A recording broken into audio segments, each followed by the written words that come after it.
Is the most famous celebration on Earth about to go dark? That is the question hanging over New York City right now. What we are seeing coming out of Manhattan tonight is not a party. It looks more like a fortress. We are hearing words like blockade, siege, and cancellation being thrown around regarding the Times Square ball drop. If you are watching this, you need to understand that this is not a normal New Year's Eve. This is history in the making, and potentially a disaster waiting to happen. Welcome back to the channel. Today is December 31st, 2025. As we speak, the eyes of the world are fixed on Times Square. But the cameras aren't showing you everything. While the networks are trying to keep it light, showing the lights and the stage, just a few blocks away, the reality is drastically different. We have received reports of a massive organized blockade that threatens to stop the countdown before it even begins. The NYPD has initiated what they are calling a Level 4 lockdown. Thousands of protesters have converged on the crossroads of the world, and the tension is so thick you could cut it with a knife. In the next few minutes, I'm going to walk you through exactly what is happening on the ground, why this specific night was chosen for such chaos, and what this means for the future of the country. Let's start with the ground reality. If you were a tourist trying to get into Times Square anywhere past 4 p.m. today, you likely didn't make it. Usually security is tight, we know that. But today, it's military grade. We are seeing concrete barriers being erected in places that are usually open for pedestrian flow. The NYPD has effectively sealed off the bow tie, that central area where the ball drops, turning it into an isolated zone. Why? Because intelligence reports earlier today suggested a coordinated effort by multiple activist groups to breach the security pens and occupy the main stage. This isn't just a few people with signs. We are talking about thousands of individuals who are angry, organized, and determined to disrupt the broadcast.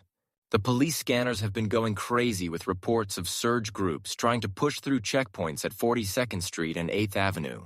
The subways are a nightmare. There are reports of trains bypassing Times Square completely because the platforms are dangerously overcrowded with people who are essentially stuck. They can't go up to the street and they can't go back. It is a logistical nightmare. So why is this happening? Why tonight? You have to look at the context of the last few weeks. The political climate in the United States has reached a boiling point. The new administration's rollout of the Donroe Doctrine and the sudden, aggressive implementation of the immigration bans have acted as the spark. But the fuel has been building for a year. The organizers of this protest have stated clearly on social media, no celebration while rights are stripped. They know that the Times Square ball drop is the one moment of the year where the entire planet is watching the same spot. They don't want to just make the news. They want to be the news. They want to force the networks to turn the cameras away from the crystal ball and point them at the dissent in the streets. But here is where it gets dangerous. This isn't just about politics anymore. It's about public safety. You have over 1 million people trying to pack into a few city blocks. You have families, children, tourists from Japan, Brazil, Europe, people who paid thousands of dollars to be here, who stood in the freezing cold for 12 hours in diapers because you can't leave to use the bathroom. And now they are trapped in the middle of a standoff. Imagine being in that crowd right now. You didn't come for a protest. You came to count down to 2026, but suddenly you see riot gear. You see helicopters hovering low overhead. You hear the chanting drowning out the music. Panic is a very real possibility here. If a firecracker goes off, if a barricade collapses, the risk of a stampede is terrifyingly high. The NYPD is in an impossible position. If they use force to clear the protesters, it looks terrible on live TV. If they do nothing, they lose control of the event. It is a powder keg. There are also rumors circulating, and I want to stress that these are currently unconfirmed, but they are persistent, that the event organizers are discussing a Plan B. This would involve pre-taping the countdown or moving the broadcast to a studio if the security perimeter is breached. Can you imagine that? The Times Square ball drop, a tradition that has survived wars and depressions, being faked or canceled because the government cannot secure the streets? That would be a symbolic blow that the administration does not want to take. We are also seeing a massive reaction online. Social media is split right down the middle. Half the internet is cheering on the protesters, calling them heroes for standing up to what they call tyranny. The other half is furious, demanding that the police clear the streets and let the celebration happen, accusing the protesters of ruining a moment of unity. It's a reflection of the country right now, divided, angry, and unable to agree even on how to celebrate the new year. As we get closer to midnight, the pressure is mounting. The police have issued a final warning to the groups blocking 7th Avenue to disperse. We are waiting to see if they comply, or if we are about to see a clash broadcast live to billions of homes.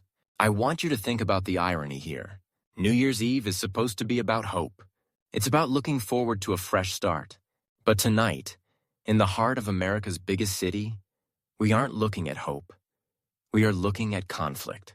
We are seeing a physical manifestation of the deep cracks in our society. Whether the ball drops or not, the image of this night is already set in stone. It's an image of barricades, blue lights, and a nation at odds with itself. We have about a few hours left until the clock strikes 12. Anything can happen in that time. Will the police launch a sweep? Will the protesters break through? Or will an uneasy truce hold just long enough for the confetti to fall? I don't have the answer, and frankly, neither does the mayor of New York right now. I want to hear from you in the comments below. Do you think the protesters are right to target New Year's Eve? Is this a valid form of protest, or are they endangering innocent people? Let me know your thoughts. We will be monitoring this situation minute by minute. If the police move in, or if the event is officially canceled, we will bring you that update immediately. Do not go to sleep yet because the night is young and the situation is fluid. Make sure you are subscribed and have your notifications turned on, because the mainstream media might cut the feed, but we will keep talking about what is really happening. Stay safe, stay alert, and let's pray for a peaceful transition into 2026, whatever that looks like. I'll see you in the next update.